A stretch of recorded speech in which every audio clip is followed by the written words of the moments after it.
Howdy YouTube family, it's Bolt SRNA coming to you with another day's topic.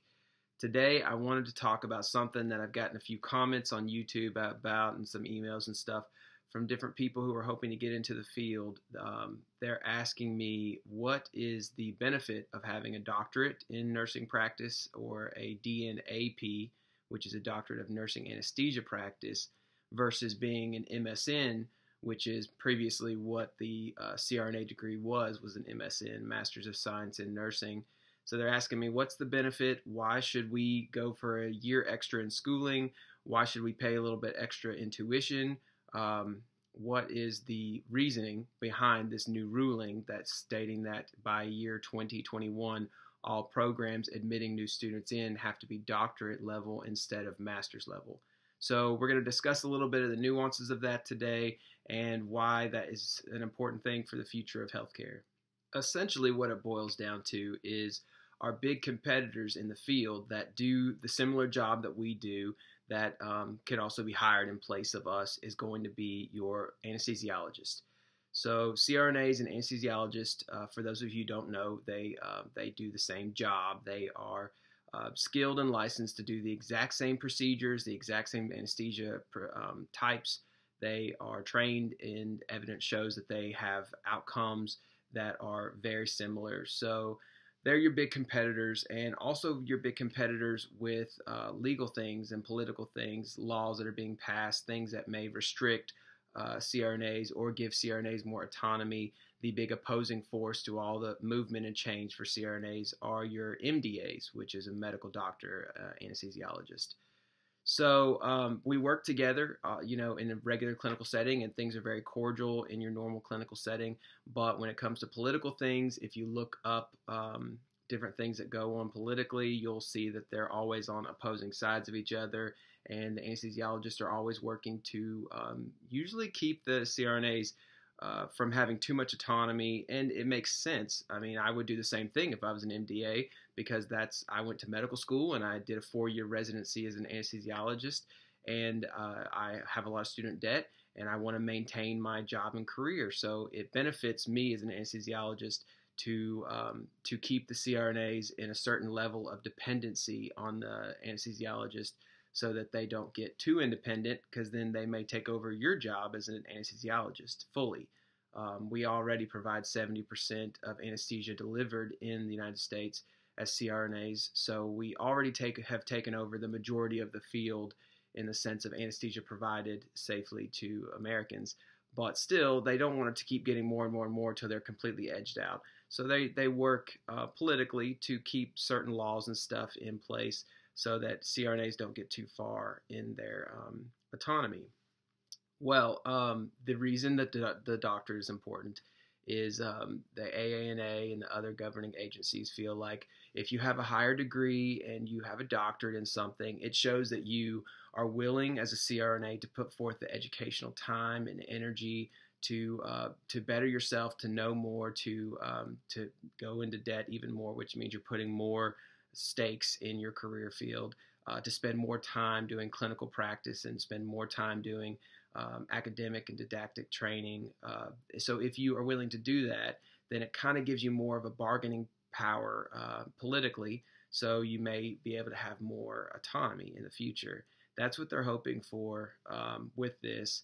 And beyond that, just in general, you can tell with the educational climate of today that everything that used to be a bachelor's degree, people typically want you to have like a master's for now. Things that people usually previously were fine with you having a master's on, they want you to have a doctorate in it now. Everything's moving up a level with education in America, at least. You can have a bachelor's degree now and not have a job. Which 30 or 40 years ago that would be unheard of. To have a bachelor's degree would have been a guaranteed great job. Nowadays you can go flip burgers at Burger King with a bachelor's degree. So that's just another side effect of the way our educational system's moved in America. And the CRNA route sees that as well. I wanted to address some of this thing that some people say about the doctorates in the nursing field, especially medical doctors will point at the educational curriculum for doctorates in the nursing field and say that it's DNP fluff, as they call it, and And in some cases that might be true. I can look at some nurse practitioner curriculum that you can pull up online and go to any university and pull up the curriculum, and you might see quite a bit of online courses, things that don't require a whole lot of extra clinical time. It just depends on the program. There are some programs that are really good that set you up with clinical practitioners and stuff like that, and they provide you with a lot of pathophysiology and a lot of extra medical relevant, I would say, courses for the clinical side of things. And those programs are great, and they turn out good nurse practitioners. And then there are others that don't turn out as good of the practitioners, and you've probably run across them in your clinical practice. I know I have as an ICU nurse. I've worked with some nurse practitioners that are stellar and amazing, and have been just as good, in my opinion, as the pulmonologists that they usually work alongside in the critical care field. And then there are others that I've worked with who really have not been so great. So the nurse practitioner field is a little skewed. You have one side of the spectrum and then another side of the spectrum, and it really just depends on what program you end up in, what kind of student they turn out, and also it depends on the type of student. I've noticed that with practitioners, it really just depends on the student or the practitioner themselves after they get into practice. It depends on how much they're willing to put forward time to do research and go to extra, go to different conferences and learn more knowledge by research and stuff, and keep ahead of the game. Similar to doctors, the doctors are very similar too. If they don't stay on top of it and continue to research and learn and grow, they're not as great as other doctors that do.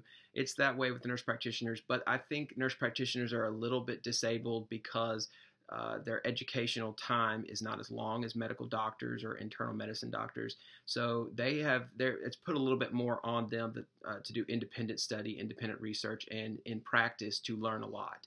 So that you see a skewed view with nurse practitioners. It's not so much that way with CRNAs. Of course, there will be with anybody, any career field, there will be some people who are better than others, and there's no way around that. That's human nature and human flaw. But in CRNA, in the CRNA field, the curriculum in general is very strenuous. They maintain a pretty strict didactic and clinical rotation time, and programs are, even the master's level programs that are supposed to be 2 years, you usually find out they're actually 2.5 years long. And now that they're doctorate, they're minimum of 3 years. Some are 3.5 years long. So it's expensive. So you're investing a lot of your time and money into it, and they're long programs. So the CRNA programs, they churn out a lot more, I would say, strong candidates with doctorates, and a lot more of the curriculum in CRNA is focused on advanced pathophysiology, advanced pharmacology. You spend a lot of time learning similar things to what an anesthesiologist would learn or a medical doctor would learn, who then becomes an anesthesiologist. So I'd say the curriculum is a lot more difficult. In fact, you can't even work in CRNA school. That's how difficult the program is. For 3 years, you're going to be out of work. Your full-time job is going to be just keeping your head above water with the curriculum.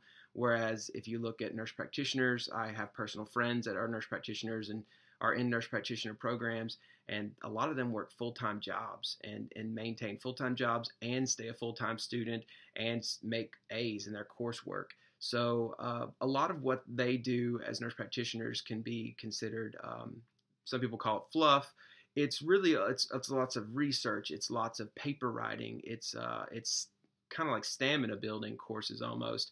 I wouldn't say it's easy, but if you put your mind to it and say you're going to do it, it's typically not academically as strenuous or science-based strenuous, but it's nursing theory and research, things like that. So it's that type of doctorate, whereas a CRNA doctorate is more like the pathophysiology. You do human dissection courses. You do a lot of that kind of med school type information. So those are your differences between your doctorates as a CRNA or, say, your doctorate as a nurse practitioner. And with those two very different levels of doctorate, you get different opinions on whether the doctorate is relevant or not. I think that the nurse practitioner doctorates could take a lot from the CRNA doctorate and kind of model itself similar to that. Provide clinical instructors for the CRNPs, the practitioners, and enforce that they go to a certain person and kind of regulate their clinical experience a little more tightly, because most programs expect the student to go find their own person to shadow under and do clinical rotations with, their own doctor that they shadow with. So they can have very different levels of experiences depending on who they pick, and if that person really wants to teach them or not, or is very engaged with them. And so anyway, it's a lot more up in the air with the CRNPs, practitioners, doctorates, versus the CRNAs, which is extremely regimented and regulated. You have scheduled clinical rotations with certain places on certain days, and you're required to be there at that time. And so anyway, I think in the future, you're going to see that the doctorates are going to get a lot more strict. They're going to get a lot more fine-tuned. They're going to weed out some of the more fluff-type courses, and it's going to be honed in on specific courses that will be helpful to people who want to be a doctorate as a nurse practitioner or doctorate as a CRNA, and in those courses that will help them actually be better at their job clinically. Lastly, I wanted to talk about pay. I've been asked that question a few times too. If we're required to get a doctorate now, does that mean that we make more money? Are we paid and compensated more because we have a doctorate over a master's? Currently, right now, the answer is no. There is, as far as I'm aware, there's no facility that pays you extra money because you have your doctorate. Now, if you have your doctorate and that means they hire you into a more management position or supervisory position or something like that because you have a doctorate and they want that in a doctorate person in that position, then that's fine. Then you probably will make more money in that management type position. And in that way, in a roundabout way, yeah, maybe you get paid more with your doctorate, but you don't just go in and say, I'm going to do the same job clinically bedside in the OR as a master's level CRNA, and I just get paid more because of my doctorate. Currently, this is the end of 2016, so this is all very new, and there's really not that many doctorates out there right now. I'm in a doctorate program, and a lot of people I know are in doctorate programs for CRNA. So in the near future, you're going to have lots of doctorates coming out into the field. But currently, right now, there's still the majority of the people in the field are masters, and there are even some people who have not yet retired from a late bygone era that have a bachelor's degree in nursing, and then they did like a 6-month, I believe it used to be 6 months, maybe in the 70s or something. It was like a 6-month training course as for anesthesia, and it was very on-the-job kind of training. And then they got out there and they're working. And there's still some of those people who are in practice, I believe, in practice today. I've not met any of them, but I've heard that they're out there. So there's a big stratification currently right now in the education of CRNAs. There's some that are working currently, supposedly, that have bachelor's degrees with a certificate training, and then there's some that have a doctorate in it. So, and they provide the same job and skill. So anyway, in the future, I think you're going to see a lot less masters and you're going to see a lot more doctorates because it's required, and the field will just become saturated with doctorates. And you'll probably have a lot of your masters and nurses out there currently who will go back and get their doctorates. They'll do transfer degrees and doctorates. And you might start seeing some hospitals say, like, we prefer doctorate CRNAs here versus masters. It's all just conjecture. You have no idea what a facility will say or what they'll want if they decide that it's some badge of prestigiousness or something at these university hospital centers that that really value education. They might decide in 5 or 10 years that they want all CRNAs to be doctorate who work there. But as far as pay goes, currently right now in 2016, there is no pay difference in the two. If in the future, if that changes, maybe possibly, but currently now there's no paid change. So no, you won't. You will take on more debt for having your doctorate because it's just going to take you longer in school. It's going to be harder work, and it's going to be a lot more hoops you're going to have to jump through. But there isn't any pay incentive specifically when you get done with school. You're doing it for the benefit of the field and the benefit of yourself, so that you become a better CRNA and you are able to provide more adequate and safer anesthesia to your patients out there. So that's your incentive to do it, guys. So get out there, get your doctorates, or don't. If you really want to rush and get in, you can. If you get into CRNA school before 2021, you can apply to a master's program and hopefully get in through there, and you can get your master's. But if you really are dead set on not getting a doctorate, you better get in school in the next couple years, get admitted, and be started in one of these master's programs, because your time is running out. So anyway, guys, that is my topic about master's versus doctorate. Please, I'm not telling anyone that one is better than another. I have friends that are master's level CRNAs. They're brilliant and great. They learn all the same things that doctorates do. Doctorates spend a year longer in school usually, and we learn a lot more. You spend a lot more time in school, but that's not to say that you're going to be better than or smarter than a master's level CRNA. So anyway, I hope that this has helped you guys out, giving you some information about what's going on academically in the field. And if you have any questions or comments, just leave me comments down below. Bolt out.